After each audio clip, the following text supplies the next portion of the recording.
또 주님 안에서 승리하는 복된 하루가 되시기를 간절히 축원을 드립니다.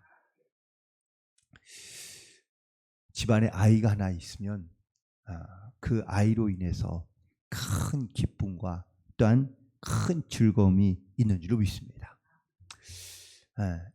정말 자기가 아이를 낳아서 부모로 키울 때와 또 손주로 키울 때에는 많이 다르다고 그럽니다. 그러나 반드시 이 아이에는요, 아무리 이쁘고 혹은 소중하다 할지라도 반드시 성장하는 과정이 있어야 됩니다. 다시 말하면 아이가 세상에 태어나면 스스로 걷고 뛸 때까지는 성장의 과정이 있는데, 아이가 처음에 태어나면 그냥 먹기만 하고 혹은 또 잠만 자던 아이가 이제 팔과 다리를 바둥바둥 대기 시작합니다. 그러면 이 팔을 자꾸 흔들거나 다리를 흔들면서 이 팔과 다리에 힘이 생기게 되고, 또 그래야 뒤집을 수 있는 힘이 생기게 되는 것이죠. 그래서 때가 되면 도와주지 않아도 어느 순간 아이가 혼자 뒤집어져 있는 경우를 보게 됩니다. 그럼 또 부모들이 또 난리가 나죠. 혼자서 잘 뒤집었다고 말입니다. 그러나 아이가 태어나서 깨어있는 동안에 팔을 흔들지 않거나 다리를 바둥바둥 대지 않으면 이 아이가요, 뒤집을 때 뒤집기가 어렵습니다. 왜냐하면 힘이 생기지 않았기 때문입니다. 자, 뒤집은 아이는 그 다음에는 어떻게 하죠? 기어다니기 시작합니다. 근데 이 기어다닐 때 기어다니면서 처음에 뒤집을 때의 팔의 힘과 다리의 힘이 더 강하게 되는데, 이 기어다닐 때는 정신없이 기어다닙니다. 그런데 이 기능 과정이 매우 중요합니다. 팔과 다리에 힘이 들어가는 것도 물론 있지만 더 중요한 것은 이 아이의 등뼈와 허리에 힘이 생기기 시작한다는 것이죠. 그런데 성급한 할머니와 부모님들은요, 기기 시작하는 아이를 자꾸 이렇게 세웁니다.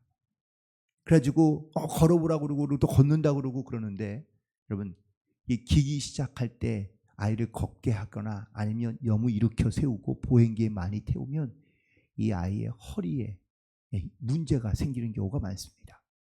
좀 커서 허리가 나는 많이 아프다고는 어릴 때 부모님들이 길 때 다 일으켜 세워서 걸었기 때문입니다. 결국은 그런 과정을 통해서 이 아이가 이제 서게 되고 걷게 되고 그리고 뛰게 되는데, 이 과정에서 한 과정이라도 그냥 건너뛰게 되면 이 아이가 건강하게 자라거나 아니면 또 건강해질 수가 없다는 이야기입니다. 교회도 성도도 마찬가지입니다. 교회도 하나님께서 세우시고 또한 성장하는 과정을 통하여 하나님께서 역사하고 계시는 줄로 믿습니다. 그런데 빨리 어떻게든 조금 급하게 이렇게 성장하거나 아니면 또 자라나게 되면 그 안에 반드시 영적인 어려움들이 반드시 나타나게 되는 그러한 모습을 우리가 많이 보게 되죠. 신앙생활도 역시 마찬가지인 것 같습니다. 하나님이 정하신 때가 있고 또한 그 성장하는 과정을 통하여 하나님께서 우리에게 필요한 은혜를 때를 따라 공급해 주십니다.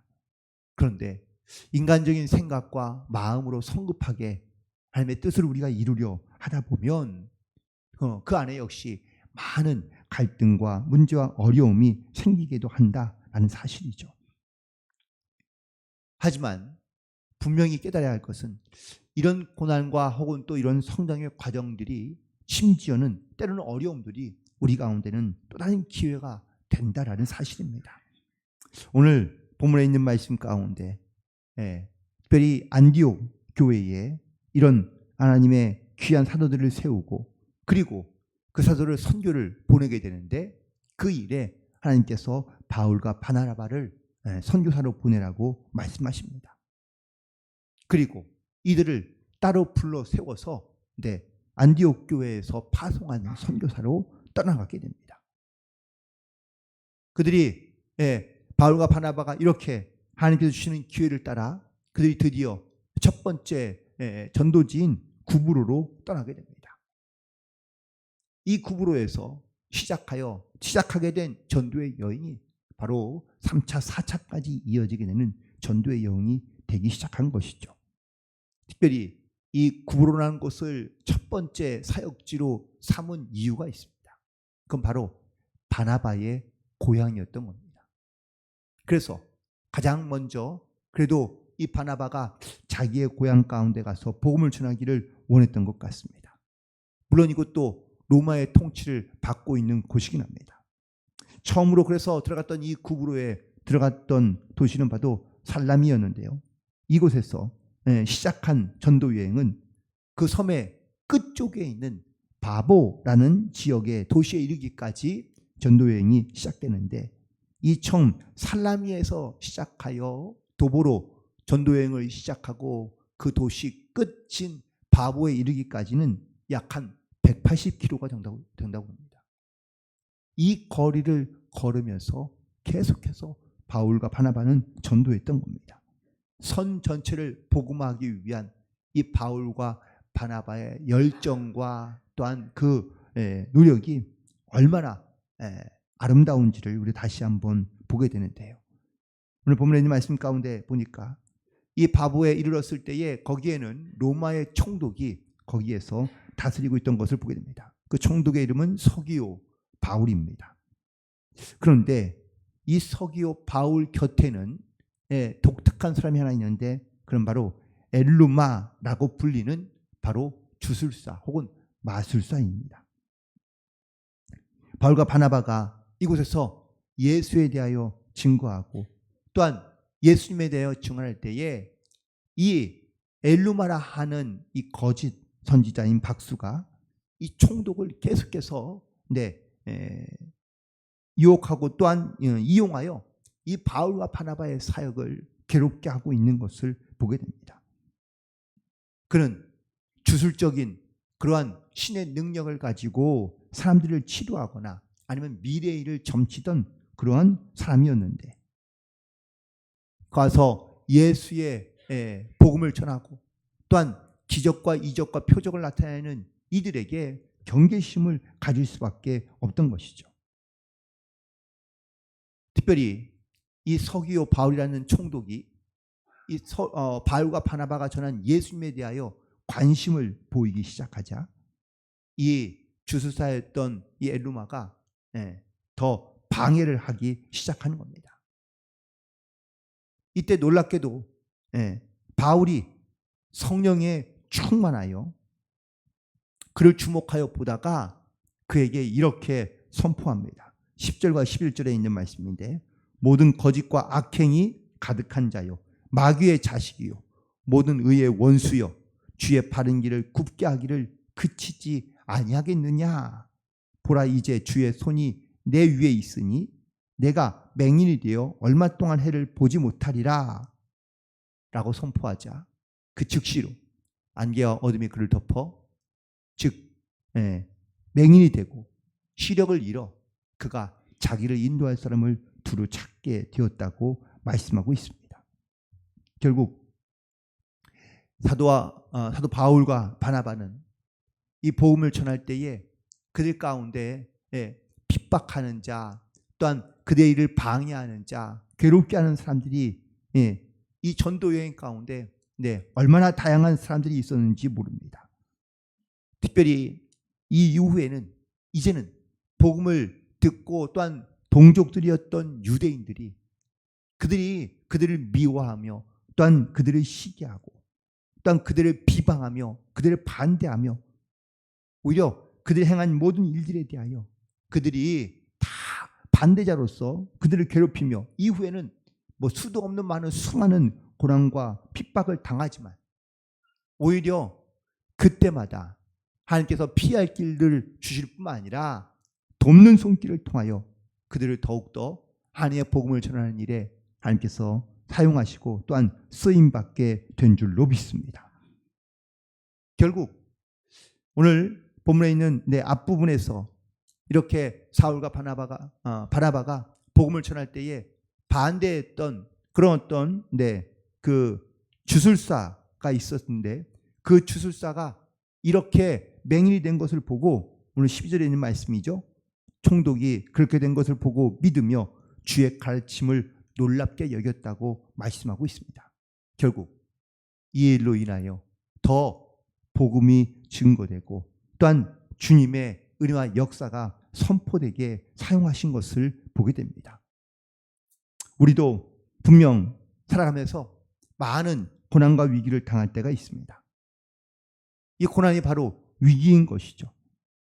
그러나 하나님의 역사 가운데, 섭리 가운데 본다면 고난도 우리 가운데 놀라운 성장의 또한 기회가 되는 줄로 믿습니다. 고난을 통하여 우리가 더욱더 하나님을 의지하게 되고 하나님을 신뢰하며 또한 하나님 앞에 나아가면 하나님께서 그때마다 우리에게 필요한 은혜를 공급해 주시고 고난을 통하여 더욱더 우리가 성장하는 기회가 되게 하시고 또한 확신 가운데 하나님께서 나아갈 수 있도록 역사해 주시는 줄로 믿습니다. 지금도 우리가 복음을 전하며 또 말씀대로 또한 하나님의 명령대로 우리가 살려고 할 때마다 분명 우리 가운데 어려움도 있고 고난도 있을 겁니다. 하지만 이 고난이 오히려 다른 영혼을 구원하는 기회가 되고 또한 나에게는 영적으로 성장하는 놀라운 영적인 성장의 기회가 되게 하시는 줄 믿습니다. 그러므로 우리는 오늘도 하나님의 말씀을 굳게 믿고 붙잡고 의지함으로 우리가 믿음으로 선포하며 나아갈 때, 올해 저희의 교회 주제 말씀인 오늘 본문 52절에 있는 말씀처럼 제자들은 기쁨과 성령이 충만한 그런 은혜가 있게 되기를 간절히 소망합니다. 그들 가운데 있었던 이 기쁨과 성령의 충만함은 그들이 사모하며 또한 그들이 기도할 때 물론 얻긴 했지만 더 중요한 것은 고난 중에도 어려움 중에도 이 기쁨으로 충만하고 성령으로 충만했다는 이 영적인 사실을 우리가 반드시 기억해야 될 줄로 믿습니다. 제자들은 쫓겨나면서도 고난받으면서도 그들은 기쁨이 충만했던 이유는 바로 이 복음을 그들이 전가할 때에 고난 중에도 고통 중에도 핍박 중에도 그들이 복음을 증거할 때에 그 복음의 역사가 나타나고 또한 말씀의 증거들이 나타나기 때문인 줄로 믿습니다. 그들이 성령이 충만했기 때문에 어떠한 고난에도 핍박에도 그들이 포기하거나 아니면 도망하지 아니하고 끝까지 그 말씀을 지키며 복음의 증인으로 이 땅 가운데 살아간 줄로 믿습니다. 우리도 기회가 되는 대로 이 복음을 증거할 수 있는 성도들이 되기를 간절히 소망합니다.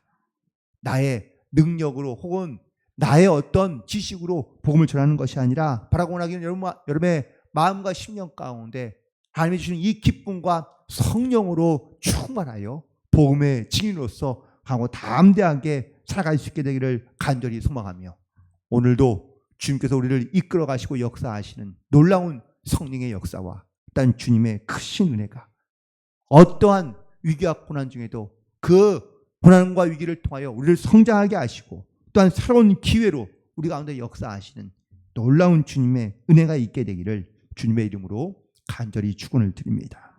기도하시겠습니다.